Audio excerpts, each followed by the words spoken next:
Hello, this is Daniel O'Connor from the Warbit Reuse Network. This presentation is for organisations who want to improve sustainability by reusing and redistributing surplus assets around their estate and beyond. This is about improving sustainability, saving money, saving time and freeing up space, reducing waste. It's also about improving the look and feel of your estate and linking up with other organisations to dispose of items and acquire items and improve your corporate social responsibility. When I talk about surplus assets, what I mean is furniture, equipment, stationery, electricals, consumables, things like that. These items should never become a waste, but it happens every day. Does it happen on your estate? Staff are disposing of items one day, and often other staff are buying the very same items the next day. Things aren't connected. People are working in silos and not communicating effectively. So what causes this problem? The current way of communicating is too challenging. Staff therefore dump assets in the corridor or call the help desk. It's often at last minute, so there's no time to find new owners. There's often always no storage or limited storage or unmanaged storage, so there's no buffer there. And assets get left out in the estate and then dismantled and scrapped. It's also quite hard to find third parties, schools, charities to come in and take those assets away. That's quite a time-consuming activity. So it's often easier to dispose of them into the dumpster or the skip. If that problem continues, what you've got is unnecessary procurement. You've got staff buying things which actually could have been sourced second-hand on the estate because they're surplus already. You've got unnecessary procurement paperwork, that's expensive. It also makes the procurement department look a bit passive because there's a broken system but it's not being fixed. And also, if you are procuring items unnecessarily, that also incurs a sustainability impact. So there's carbon emissions and there's waste happening unnecessarily. From a facilities and estates management perspective, you are disposing of items that don't need to be disposed of. It's expensive, and disposal is a reputational risk. If people see assets in skips, they're going to think, what's going on? Disposal is also an injury risk. You've probably got staff dismantling items and put them in skips, so there's an injury risk there as well. Also, organisations are expected to reduce waste, so this is a really visible waste. So how do we go about fixing this? We improve internal collaboration, we improve internal communications. So Warbit is an off-the-shelf solution in the cloud.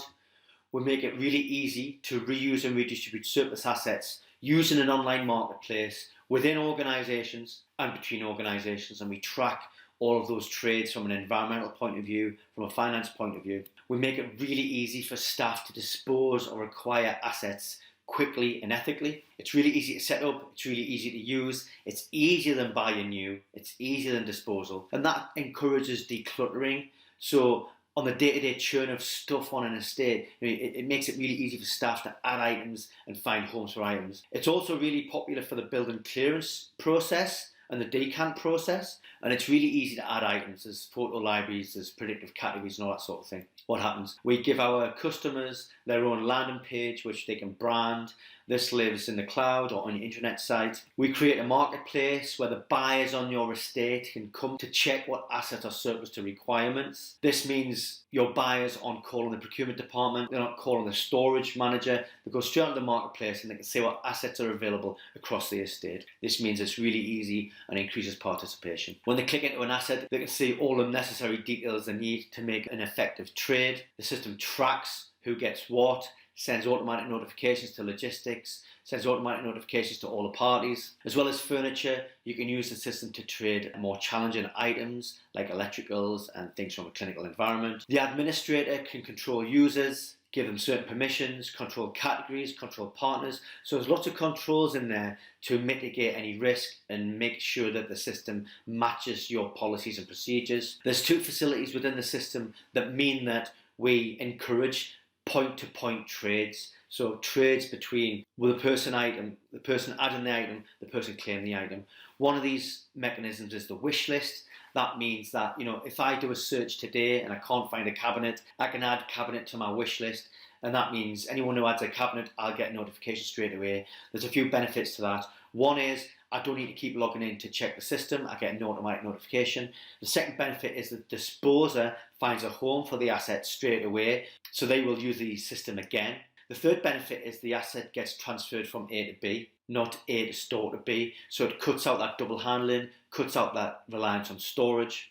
Another mechanism is the watch list, and this is all about building clearances. The building clearance manager or the project manager who has a clearance in, let's say, 3 months' time, they can add the assets now, and then staff, they can see those assets on the marketplace. So that means any staff who are doing a search, they can see what's available now, but they can also see what's going to become available as part of the decant procedure or the building clearance procedure, so they can plan their procurement needs. The project manager can then see who's watching the items and communicate to them through the system to manage that clearance. So those two scenarios mean that assets get matched straight away, point to point, so anybody who's disposing of an asset can find a match for it while that asset is still in its old point of use. That reduces double handling, takes the reliance off storage. So this works within the estate, but also between organisations. Customers usually set the system up so that it works on their estate first, and they get all their policies and procedures sorted out on their estate first. And then they can start to liaise with other organisations in the town or the city, or even within their sector, who they have an understanding with already. And then they can start a trade with those friends on the system. And that's a great disposal network, but they can also use that to acquire assets. And what that can look like as your marketplace matures, you can then link up with other organisations in the town or the city or within the same sector and trade assets across organisational boundaries. You'll notice on this diagram there is mention of charities and schools.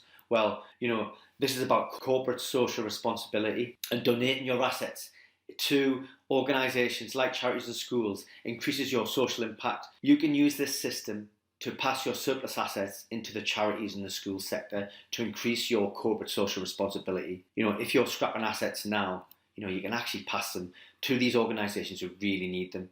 Within the system, we also track the transactions and the value of those transactions, and then that becomes a good news story. You can use this data to improve participation in reuse internally within your staff body and the senior management, but you can also track how much you're giving to charity, how much you've saved on waste, how much carbon you've avoided, and this becomes a good news story to massively increase participation in reuse.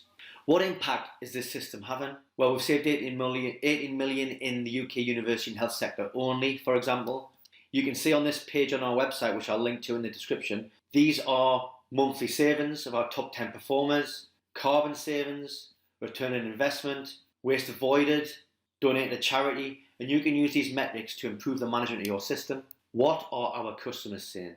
What are our end users saying? Our review scores are very high, and this is end users, people who are out there in the estate using our product.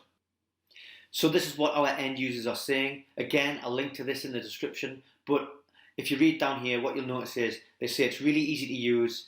They love being able to reuse items. It's a really positive experience for them, and they're saving money. So what do you want to do next? Well, basically, you need to consider in this meeting, from a procurement point of view, do you want to stop staff buying stuff that your organisation already has? That's what you want to be asking yourself. Do you want to improve sustainability? If you're trying to do this already on an ad hoc basis with email rings or a spreadsheet or something similar, you want to ask yourself, do you want to improve that process and maximise it and scale it across the organisation? From a facilities point of view, you want to ask, are we happy disposing of reusable assets? If not, shall we fix that? You want to ask, do you want to reduce your waste disposal bill? And you also want to ask, is there a reputational risk of assets being in skips? And both those departments, estates and procurement, you also want to consider, do we want to take action on this and show that we're proactive and actually show our departments in a good light and raise the status of the department? What next? Well, in our web demos, we go through this process in much more detailed overview. In the description below, you'll find our link to join our next webinar, and you want to invite all of your stakeholders who might include facilities, sustainability, procurement, finance, space management, logistics, all the staff who are involved with reuse of surplus assets around the estate. If you can't join a webinar, just click on the link below and we can set up an online meeting. Thanks for your time. Hope to speak to you soon.